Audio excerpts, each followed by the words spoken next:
When you're building a culture of belonging, every word counts.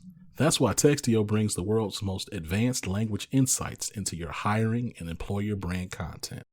Our industry-leading approach to artificial intelligence and machine learning provides the tools needed to find more diverse candidates. In short, Textio builds more equitable workspaces, guiding businesses and writing more inclusive job posts. And we're building on that success by bringing even more products to the market for all people who share our belief that language matters. Words have power, and at Textio, we harness that power to increase the access and availability of value-driven work for everyone.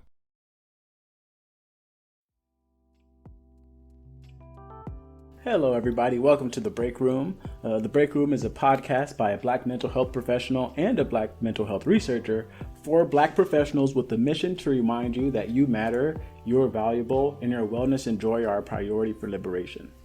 My name is Dr. Olajide Bamishigbin. I am a health psychologist, and I work in the health equity space. I'm also married to my wonderful wife and have two beautiful kids. Kicking over to my wonderful co-host. Hello, welcome back, everybody. I am Dr. Nikki. I am a licensed psychologist, therapist, coach, entrepreneur, all of the things. And I work with Black individuals and couples around relational and sexual wellness in my therapy and coaching practice. And then I do racial equity training and consultation for small to mid-sized organizations. And I am so ready to get into today's topic because I think they're all good. I think they're all important. I always say that, but I'm ready to get into it. But before we do that, we usually sip on a little tea. So the tea for today is about the election. Woohoo! We survived. No buildings got stormed. There were no armed militias, quote unquote militias. We had like a free and fair election, relatively speaking, right? Mm-hmm. So we know that relatively speaking, we know, particularly here in the South, that redistricting and gerrymandering, voter suppression are very real tactics that we have to work hard against, but they still, exist. So all of those standard practices are still in place, but the more egregious forms of stealing elections did not happen this time. And let's be grateful for that, right?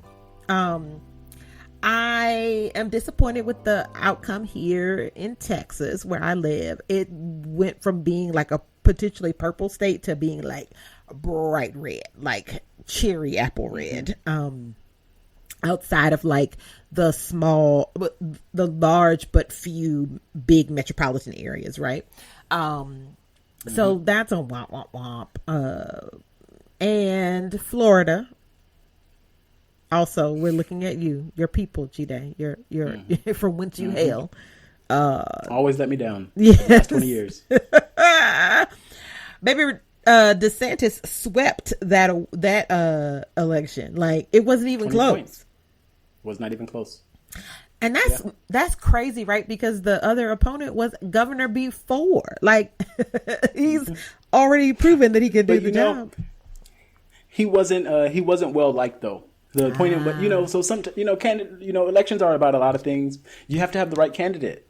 Charlie Crist, not particularly well liked. First, he was a Republican, then he tried to be Democrat, then he tried to be, yeah. But the biggest issue is Georgia. Baby, what's going on, Georgia? How is it that thin of a margin? It's less than 1% difference. Like, I did the math. I was like, this is 0.6% difference. How did that many people believe that there was any kind of equity among these two candidates, between these two candidates, that the race could be this close? So now we all have to wait with bated breath until mid-December to figure out what's going to happen. Yep. And I really, really, really, really, really hope that Warnock is able to pull it out. Stacey Abrams and Black voters, Black voting organizations have been really turning Georgia out. And so I hope they can continue to get people motivated to come out for this special election, which is harder to do. But I really don't want us to lose the Senate and the House. And we know the Supreme Court is essentially biased, right? We're going to see what happens. That leaves us with Joe, little Jojo Robinette. That's all we got. Yeah. So it wasn't as horrible as it could have been. That I think many of us. It could have been worse. It could have been worse. Is it great though? No. It's not great. So that's where we are. That's our tea for today. Yes. So our episode today, we wanted to talk about ERGs, particularly Black ERGs. And ERGs stand for Employee Resource Group. So like, what are they? What is their purpose? Are they fulfilling their purpose? So what do you think, Dr. Nikki? So ERGs, employee resource groups, are these institutional, these embedded organizations within broader institutions that are volunteer based, to be clear, right? There's no compensation for you to be in the leadership structure or to participate in the ERG. So they're volunteer led, employee led, affinity groups, right? And so it's an opportunity for folks who share certain identities, most often marginalized identities of some sort, right? So we're talking about Black and or BIPOC ERGs, LGBTQIA plus ERGs, even women's ERGs. Yeah, folks with disabilities, neurodiversity, right?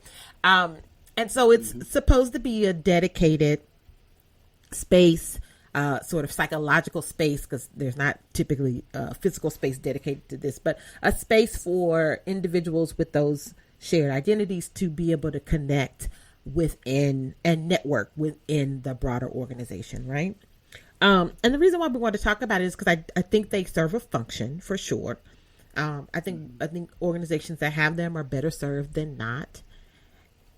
And I personally have always felt like they're a missed opportunity for Black employees, in that, we've talked on here before about you may be one of none, right? One of one in your area in an organization, or you may be one among a handful in the broader organization as well, right? And so I always think about the capacity of ERGs to have sort of collective bargaining, or at least be a space where you all can have like critical mass within an organization to advocate for mental wellness, right? For more safe spaces, for more resources to be allocated towards the well-being of Black employees, for there to be a legitimate voice for marginalized employees within an organization. And I have not seen many examples where ERGs have really functioned on that level. Mm-hmm. What's been your experience? I think in theory, employee resource groups are a good idea, mm-hmm. right? Like, presumably a safe space for people from certain communities, right? But at the end of the day, your employer is not your friend, and it's for the institution, is my experience and my understanding of it, right? Yes. So one, people can't be excluded from ERGs, right? So even if you're not a member of a BIPOC group, right, you can still be in the BIPOC ERG, right? Yes. So in some sense, that kind of you can still be a man in the woman's ERG, right? Yes. So in that sense, it's not fully kind of like the safe space in a way, mm-hmm. right? And also, like they don't, in my opinion, they don't actually serve to. They serve as a meeting space for employees with these identities and to like have events and have talks, right? But as far as substantive change in the organization for these groups, that is definitely not the purpose, right? Like they definitely don't want these groups to organize and get together and say, you know what, and come up with a list of demands, right? Like that's definitely not what they want. No, of course. And that's how they should function. So this is, again, what are we focused on here at the break room? We're talking about optimal, right? And we're talking about well-being and opportunities for liberation. So absolutely no, the employers are not facilitating space for their marginalized employees to create a takeover, right? That's not at all what the resources allocated to them are for, or the function. I totally get that. And I live in a space where just because something is purposed for one thing doesn't mean it can't function in another way. And I think that's the piece that I'm talking about, right? So said differently, you know, we're all together in this space. We can identify who are our trusted allies within this space, right? So we just had our episode recently to talk about coons in the workplace. Well, the ERG is a space to be able to identify whose folks are in alignment with your worldviews, your politics, your beliefs, and whose are not. And I think it's another way that you could be leveraging your opportunities for networking and for success, for promotion, for professional development, for bargaining, for advocating, because we're naturally gathered, right? And I think that's the part that I'm talking about. I don't always see that happening. That I see them defaulting to like happy hours, a big volunteer event, you know, and then doing some sort of contribution, a big volunteer event external to the organization, right? So some sort of philanthropy, cleaning up, painting a playground, something, right? A one-day event, or volunteering within for a major holiday or event associated with the ERG, right? So Black folks doing MLK stuff, the LGBTQ folks doing Pride stuff, right? But ERGs, you know, it could do more than that. And that's the piece that I'm talking about in terms of there being a missed opportunity. And part of me is really curious about why that doesn't happen more. You know, I think for myself, and, you know, we've talked, I don't think there's a such thing as a safe space at work, you know. Even among people that are like you. ERG. All skin folk ain't kinfolk. I get that. But about the kinfolk, like, you don't even think that's a safe space? So you don't. The thing is, you know, you can think somebody is right. Like you can think somebody's on your side. Like because part of it, you can think somebody's on your side, right? You can think, all right, we good. Like we can talk openly about what we're experiencing at work, right? And then the next day, somebody comes in and says, "Well, I heard you said I got ABC. shanked. I got shanked in the cafeteria." And it does happen, believe me. Yes. It happens. Yes. Yeah. So then what do we do? Like that feels very pessimistic to me though, Jide. That sucks. You know, well, let me ask you this. I think though. Do you think, let me ask you this, because maybe this is a philosophical difference. Do you have friends at work or do you just have work friends? You know the difference? Historically, I've made friends at work. Like there's people who I'm like, you know, you're my friend. I'd like to hang out with you outside of work, right? Like even outside of a work happy hour, right? Like, hey, come meet my kids, come meet my wife, yes, or whatever. Like, yes, I've historically made friends, right? But you know, certain experiences will change you. Certain experiences will change you. You know, you can experience some type of negative event and you realize that you can't do that anymore, right? Because somebody who you thought was your friend is actually not your friend, you know? Gina, you too young to be this pessimistic.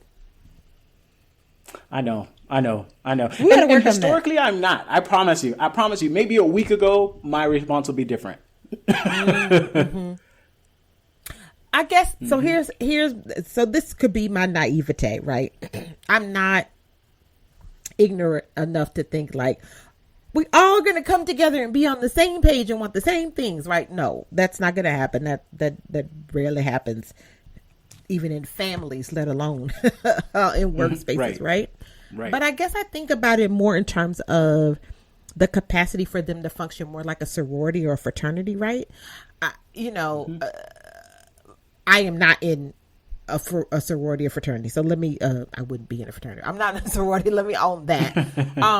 But like I was watching the news one day this week, might even been last night, and Joy Reid was the host, and she's a Black woman. She's one of the only Black women anchors on cable news network, and she was interviewing a newly elected Black woman congressperson representing Southwest Philadelphia, right? She's the first Black woman to represent that part of Pennsylvania, to go to Congress, right?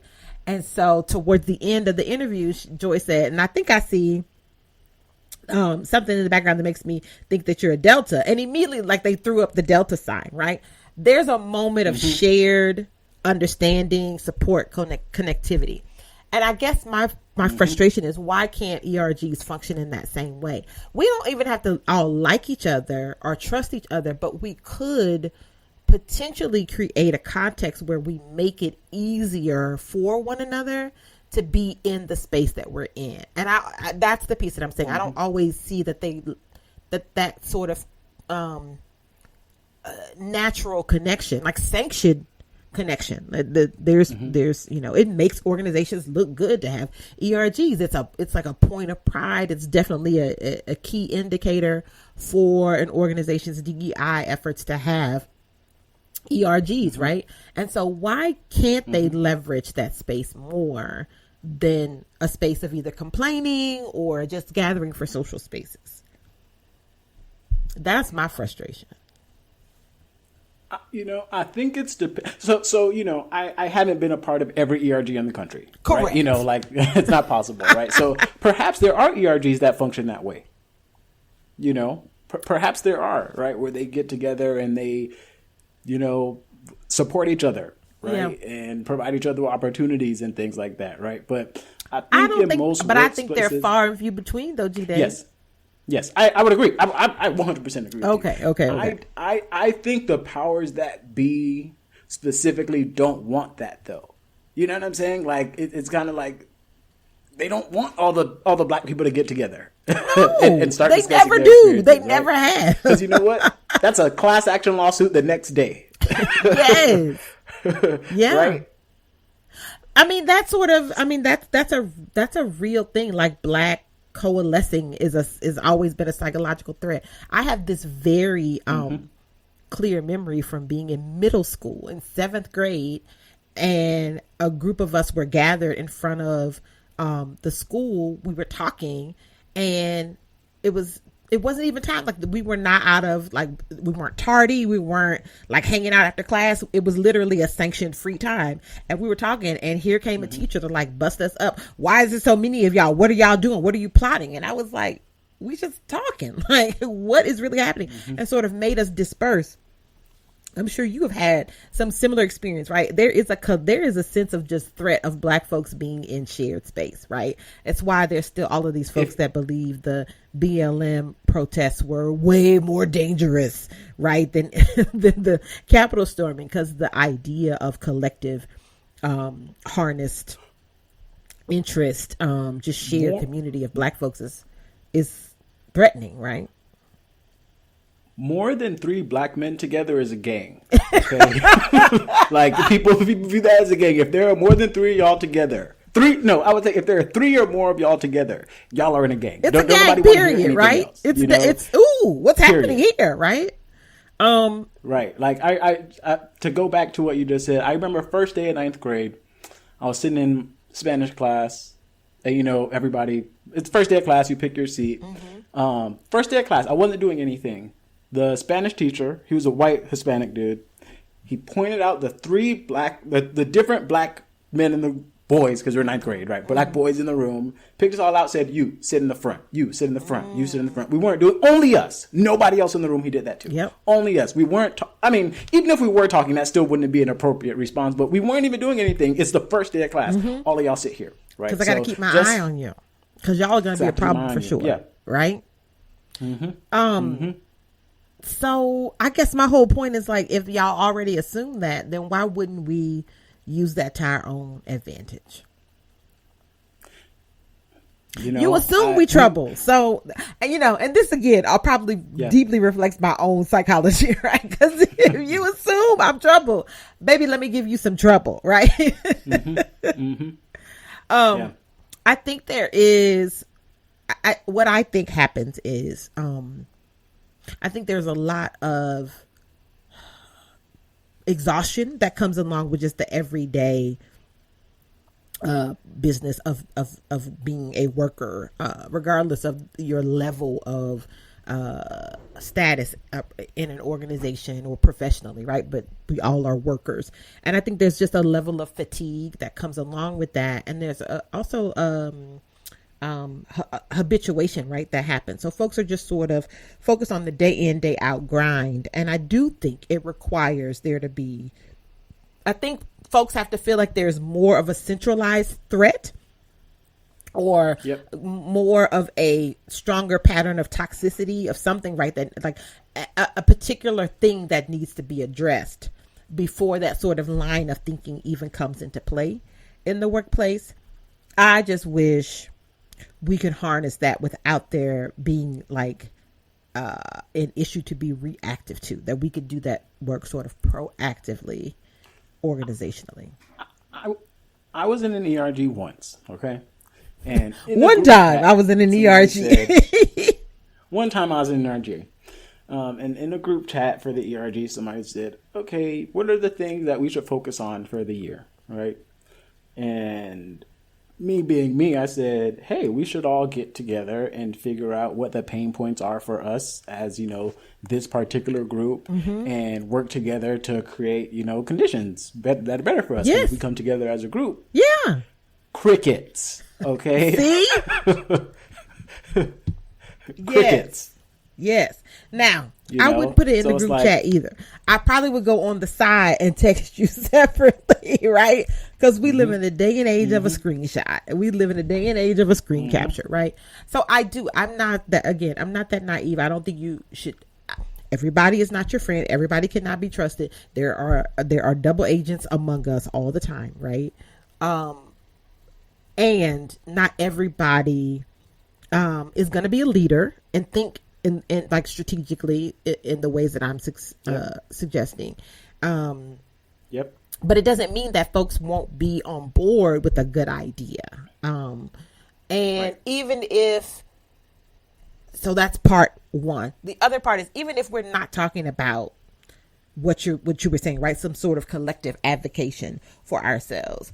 I still think they can be resources like, hey, if you want to succeed in this particular branch of the institution, you need to X, Y, and Z. Or I had somebody, right? Like a real underground network sort of ways of doing. Like these are tactics and strategies that we as a people have used over time across different contexts. And I don't understand why we sort of drop all of that in the workplace. It feels like we have sort of just capitulated to things being the way that they are and just sort of accepting that. And I just get a little bit frustrated and disappointed that we don't, there's not more of us that think outside of sort of the acceptance of the status quo. You know, it's it takes certain experiences to be able to think outside the status quo. And if you never have them, you're just fine with it. You know, you're just fine with, okay, well, this is just how it is. There's certain things you have to experience in your life or learn, right, to know, okay, we can't continue like this, right? And I think just unfortunately, some people just are never going to have that. G-Day, but I feel like I came out of the womb like this. I feel pretty much like I have been this person my entire life. And there are some people who are like that their entire lives, right? I would agree with you. I think I didn't know you know, however many years ago, but I anticipate that you've been like this, you know, for the 21 years you've been alive, you know, like that, 21, that's I love understanding. it. 21 years, I love it. Yeah, 21 years, yeah. You know, I was the person organizing walkouts in high school, and got suspended in high school for speaking up about racist policies. And my mother was like, just stay at home and don't get in trouble. She just was like resigned to, of course you got suspended for this. Yeah. So I want to acknowledge, like, I have that bias, right? In graduate school, I was really annoyed with some things and went to the department chair and was like, this is a bunch of bullshit. And I don't want to be a part of it, but I will be a part of this. Can we do this? You need to create a task force for this. And he was like, well, go do it. And put me in charge of a faculty student coalition led task force. So I am that one. I am used to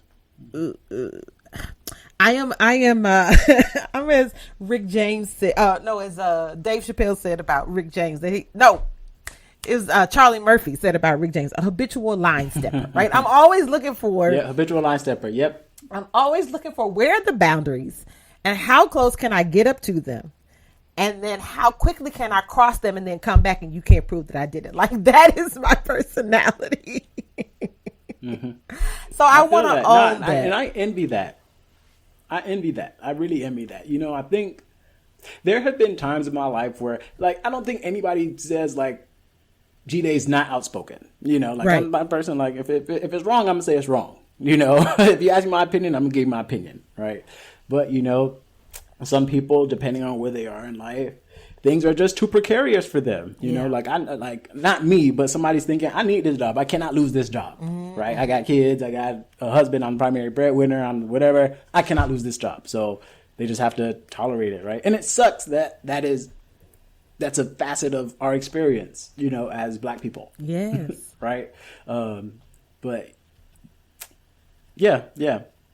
I wish I could be more optimistic today. Yes. I'm just saying, if anybody's out there listening, the only thing I want you to take away is, but does it have to be? Like, if this is the way things are, does it have to continue to be this way? Or could there be something different? That's all. I just want to, like, put that little nugget in your ears. That the Black ERGs, y'all can do more than do an MLK event and a happy hour twice a year. Like, you could definitely do more than that. For yourselves and for each other. And if anybody's listening and you are a part of a Black ERG and y'all are doing more than that, hit us up. Definitely let me know. I would love to be wrong about this bias that I have.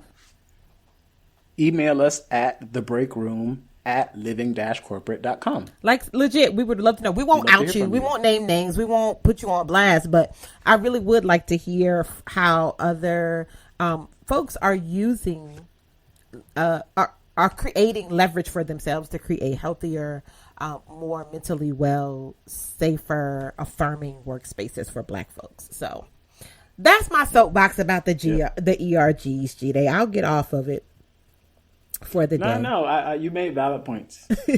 Thank you. So now what we'll do is we'll get to our last nerve, right? So we'll talk about something that's getting on our last nerve. Okay, so I think this one's me today, right? Mm-hmm. Okay. So, and this is a topic I think we've talked about. We've talked about Mr. West before, Kanye West before. Or Ye, he legally changed his name. You just got to call him Ye now. Yeah, his name is Ye. So I'll respect the man. Go by his name, Ye. And anti-Semitism. It's been a real issue in the past few weeks, you know. So Kanye West kind of lost. I mean, the man's still rich, right? So whatever. But like, he lost everything. Adidas, no more. Balenciaga, no more. His record label, no more. Like, a bunch of people just said, I'm not going to engage with this person. His bank said, no, you can't leave your money here anymore. Right. Right. So could we, so they said, we're not doing this anymore. Before you finish, before you go on to your point, let me just say, you remember when we talked about Kanye and I said, this isn't all crazy. Some of this is conscious, right? This is like some cooning that's happening. The fact that he started coming around to mea culpa, and he started trying to change his tune, and he started trying to make amends after all of these deals stopped dropping out, that lets me know, that 100% validated my perspective that this is not all bipolar. Yep. This is not all poor impulse control. Yep. This is not all crazy. Some of this stuff is you just being completely reckless and having drank some sort of funky Kool-Aid, being embedded in the Kardashian community. I don't know what happened, when it happened, but there's more strategy to what Kanye does than what he wants us all to believe. And I just wanted to make sure I was clear about that. No, thank you. I agree with that. So that's happened, and Kyrie Irving, basketball player for the Brooklyn Nets, has also been caught up in some kind of anti-Semitism controversy. He posted a link to a film on Twitter, which many people viewed as an anti-Semitic film. Then he got the chance to apologize, right? They asked him point blank, "Are you anti-Semitic?" And he said, I can't be anti-Semitic if I know where I come from. Rather than just saying no, right? He could have just said, no, I'm not anti-Semitic. But I don't even know what that problems means. with Jewish individuals. So there is speculation that, because I don't know, that's why I'm saying speculation, that he may be a Black Hebrew Israelite who believes that black people in America are the true Jewish people. I'm not touching that one. I do not want to go there. Yes. But I do want to say anti-Semitism is wrong. It's wrong. There's no place for it, in our society. And Kanye West and Kyrie Irving need to do better, and you're making us look bad. Like, you're making us look uneducated.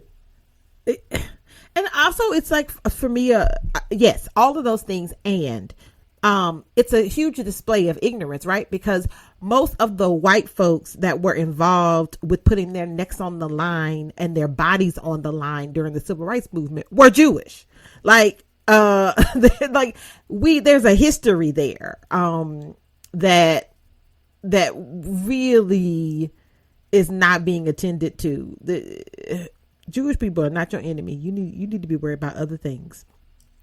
I'm gonna just say that. He said, "I give you anti-Semitic if I know where I come from." I can't, bro. I cannot. So, I think there's some repair that needs to happen between our communities. Yes, I think that's what happens. Because when we're all together, that's when things happen, right? But this division between these groups who are historically marginalized, no good.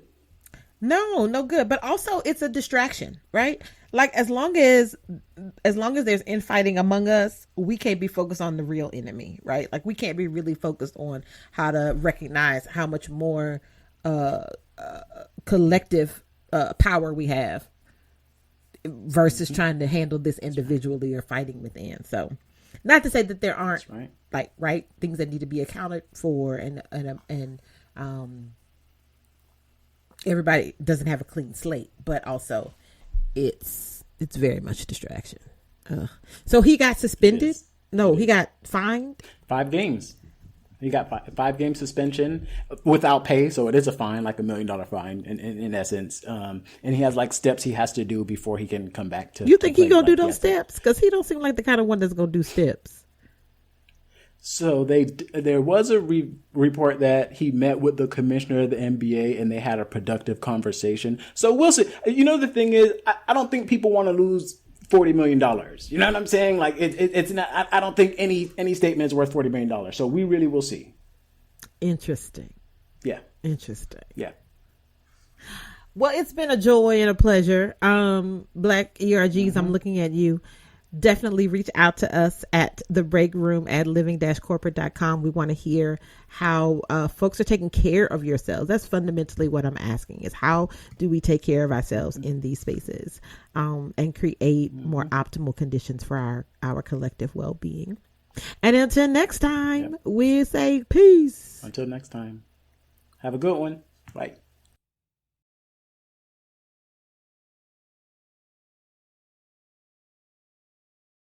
Living Corporate is brought to you by Doximity. Over 90% of graduating medical students join Doximity to use our tools before earning their doctoral degree.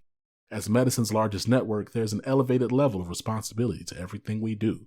We don't take that responsibility lightly and are committed to working towards a more equitable world inside and beyond our virtual office walls. If you want to learn more about Doximity, make sure you go to your app store, type in DOXIMITY. That's DOXIMITY.